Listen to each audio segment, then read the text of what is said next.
Moment, I will have the judges introduce themselves, followed by the students, and then we will begin the hearing. Students will deliver a 4-minute prepared statement, followed by 8 minutes of judges' questions.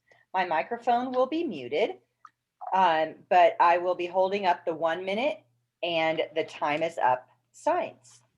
At the conclusion of the hearing, judges will give brief feedback to teams, and then we will conclude. Judges, you may go ahead and introduce yourselves.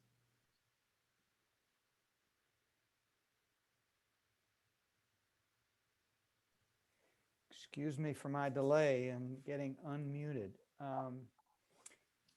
Congratulations to you and welcome. We've been looking forward to you all day because this is our last group and it's the last group for you. And we're looking forward to a wonderful discussion with you. My name is Tom Tinder and I'm an attorney from Charleston, West Virginia. I'm Robert Dian. I teach American government at the University of Evansville. Hi, everyone. My name is Zach Eastburn. I'm an attorney in Madison, Wisconsin.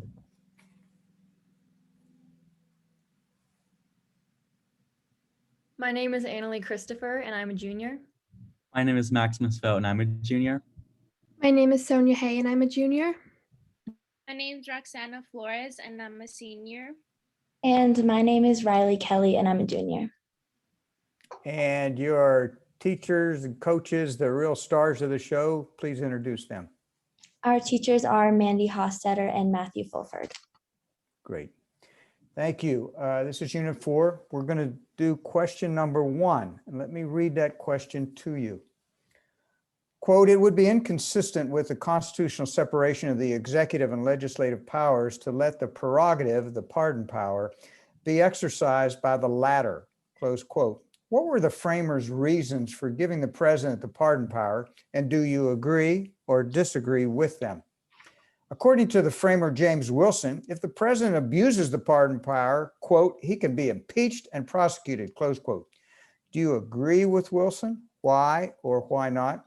And in your opinion, what constitutes, quote, high crimes and misdemeanors, close quote? You may begin. Article 2, Section 2 of the Constitution gives the president the power to grant reprieves and pardons for offenses against the United States, except in cases of impeachment. However, the origins of the pardon power date back much further to 7th century English law, known as the royal prerogative of mercy. At the Constitutional Convention, Rufus King argued that allowing the legislative branch to exercise the pardon power would be inconsistent with the constitutional separation of the executive and legislative powers, and that the legislative branch is governed too much by the passions of the moment. Likewise, Hamilton states in Federalist 74 that men generally derive confidence from their numbers, and that as a result may encourage each other in an act of obduracy. For this reason, he claims one man appears to be a more eligible dispenser of the mercy of government than a body of men.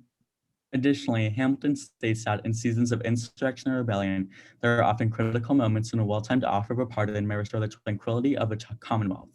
And by waiting to convene the legislature, the loss of a week, a day, an hour may sometimes be fatal. This was demonstrated when George Washington pardoned 2 men involved in the Whiskey Rebellion to restore peace during domestic conflict. Similarly, President Abraham Lincoln pardoned Union deserters during the Civil War, and President Ford pardoned former President Nixon, both of whom argued it was necessary to restore unity and peace throughout the nation. We agree with the framers' reasons for giving the president the pardon power, that it will be more efficient, more effectively restore peace and unity in times of conflict, and avoid the corrupting influence of a large group of individuals. Following the pardon of Nixon, the public largely disapproved of President Ford, and he lost the following election. Since then, pardons have become more political and based on personal loyalties and advantages. For example, in 2001, President Clinton pardoned his brother, Roger Clinton Jr. In addition, President Trump pardoned loyal allies and those in his administration, such as campaign strategist Steve Bannon.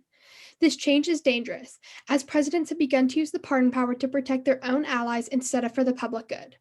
Delegate Edmund Randolph at the Constitutional Convention demonstrated concerns regarding the president abusing the pardon power, stating, "The president may be guilty of treason and the pardon power could provide too much insulation from prosecution." In response, Madison argued that the House of Representatives can impeach him and can remove him if found guilty. While the founders intended for impeachment, designated of Congress under Article 1, Sections 2 and 3 to check the president's power, modern hyperpartisanship has made Congress unable to do this. Hamilton foreshadows this risk in Federalist 65, stating that impeachment will be regulated more by the comparative strength of parties than by the real demonstrations of innocence or guilt. Hamilton's prediction of the partisan nature of impeachments has proven to be incredibly accurate as a result of hyperpartisanship. Therefore, we agree with Wilson that a president can be impeached and prosecuted for abusing the pardon power under the Constitution. However, in practice, due to the hyperpartisanship, impeachment has become nearly impossible and thus an ineffective check. Article 2, Section 4 states that the president shall be removed from office on impeachment for and conviction of treason, bribery, or other high crimes and misdemeanors. The phrase high crimes and misdemeanors is intentionally vague, but by looking at the origins of the phrase, it is clear that an injury to the state or violation of the public trust constitutes high crimes and misdemeanors, regardless of whether it is criminal conduct or not. The term originates from English common law and was first used in 1386 when the Earl of Suffolk was impeached for political crimes. In Federalist 65, Hamilton asserts that an impeachable offense proceeds from the misconduct of public men and from the abuse or violation of a public trust, and that impeachable offenses relate chiefly to injuries done immediately to society itself. This demonstrates the founders intended for non-criminal conduct that would endanger the public to constitute high crimes and misdemeanors. We are now open for questioning. Thank you very much. Let me ask the first question, if I may.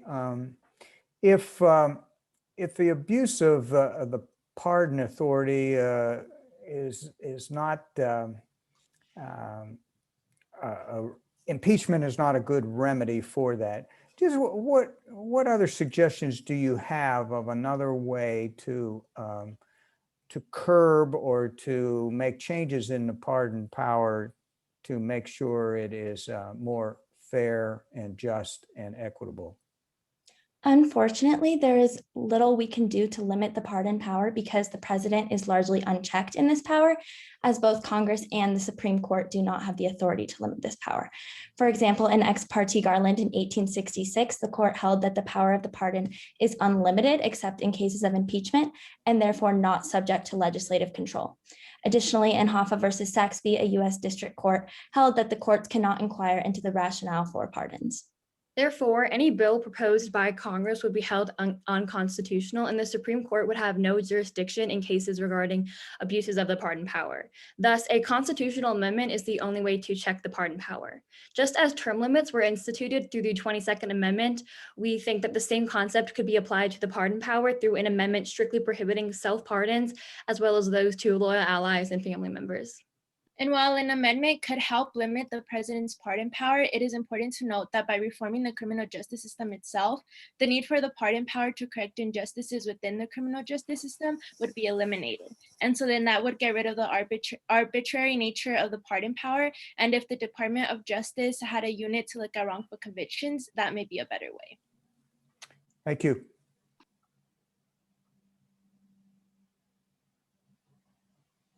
It was my turn to fail to unmute. I knew it was going to happen before the day ended.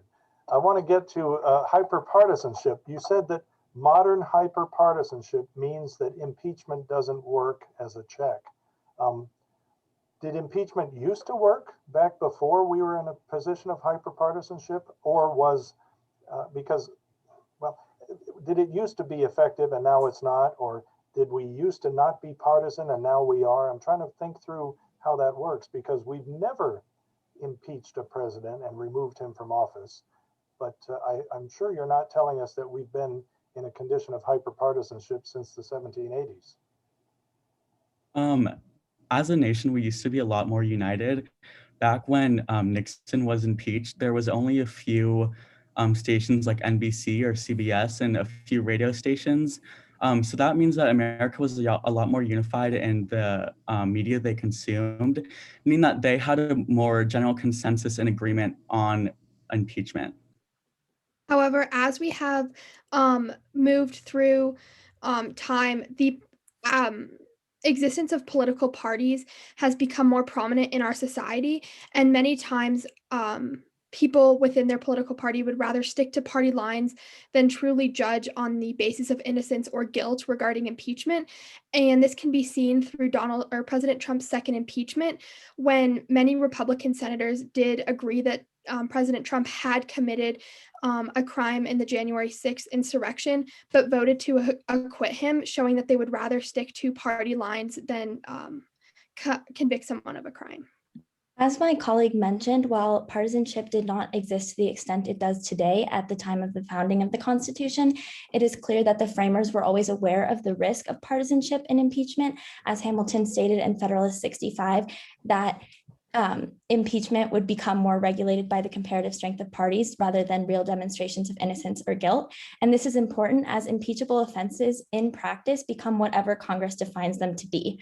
And because of partisanship, this can result in impeachment not being an effective check, as no president has been impeached and convicted in our history. So tying off of that, how do we make it an effective check?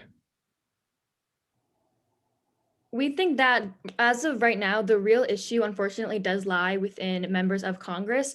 So to help, an amendment setting term limits on Congress members would help to fix the partisan loyalties held when it comes to impeachment, as it would allow for newer politicians to come into Congress faster. And since Congress members would have a limited amount of time to be in Congress, they would break their partisan loyalties, as they wouldn't have to uphold them in order to ensure continuous re-election, and they would have less time to act, to pass legislation and uphold campaign promises.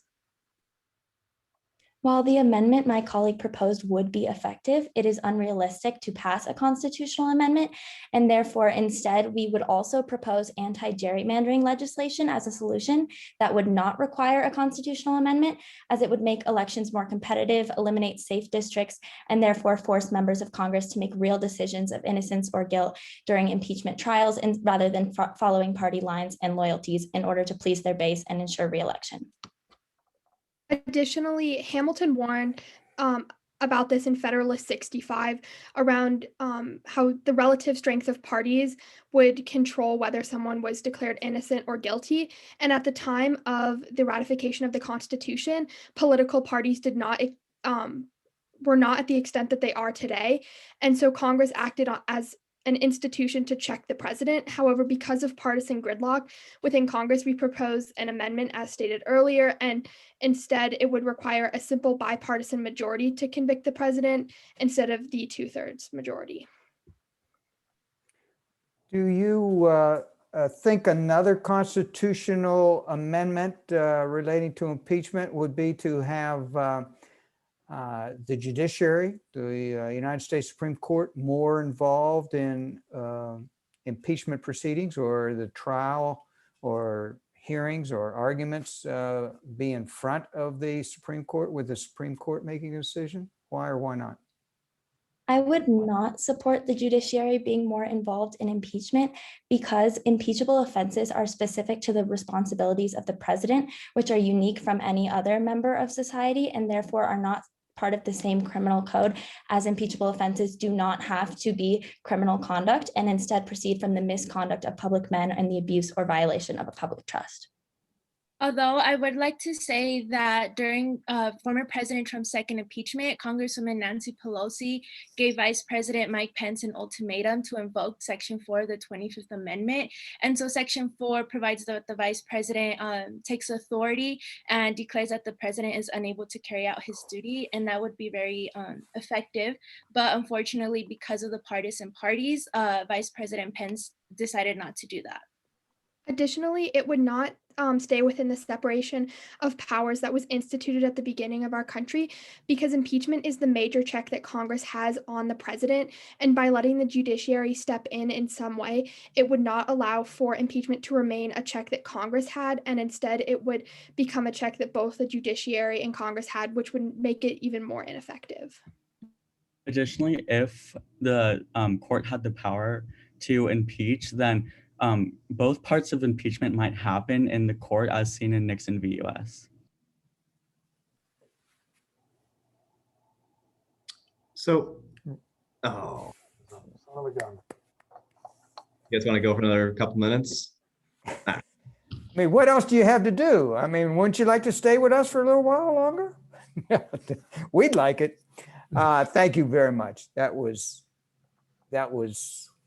very, very well done. As I said at the beginning, we've been sitting here for hours, and there's only so many pages in this section of Unit 4 in the We the People manual, and there's only so much research you could do. But you gave us stuff that we had not heard before, and opinions and theories, and it was just very, very well done. Your initial opening was done well, and you hit all the points and answered the questions in the initial 4 minutes. But I thought you really shone even brighter in the questions and answers. I mean, you talked about, this is the first time we've had someone talk about the media, and the media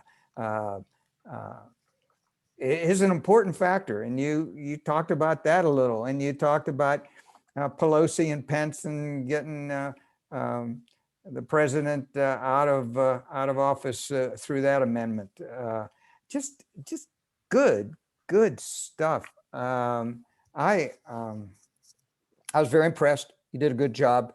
You acted well as a team, interacted with one another. You gave opposing opinions. And the important thing is you gave strong arguments and facts and information to back up your opinion when it was different from your colleague. That was just great. And you certainly understand what this competition is all about, and that is no right, no wrong answers. It's your opinion. Can you back it up? And you did it pretty much perfectly. Congratulations to you. You must not have this be the end of the trail for you, that this was a nice class activity, and we got other things to do next week when we get back in school and so forth. Please continue to be the leaders that you are, and use your knowledge and your information to be good citizens next week and for the rest of your lives. Thank you very much. Congratulations. Good luck.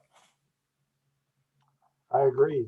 We've been listening to team after team today, but we're ending the day with a bang and not a whimper, because we ended on a very high note. 5 very poised, intelligent, thoughtful people. I thought you picked up steam during your presentation. It started well, and then it got better. By the end of your presentation, you were hitting on all cylinders and raring to go for our questions. It's been mentioned that you dropped some new ideas on us. In my preparation for this, I was waiting for somebody to talk about the Hoffa case, and you're the only team today who's mentioned Hoffa. So good on you for sneaking that in there. I'm a little dubious. I got to be careful about this. There's no doubt that we're in a partisan time, and party line voting is troubling.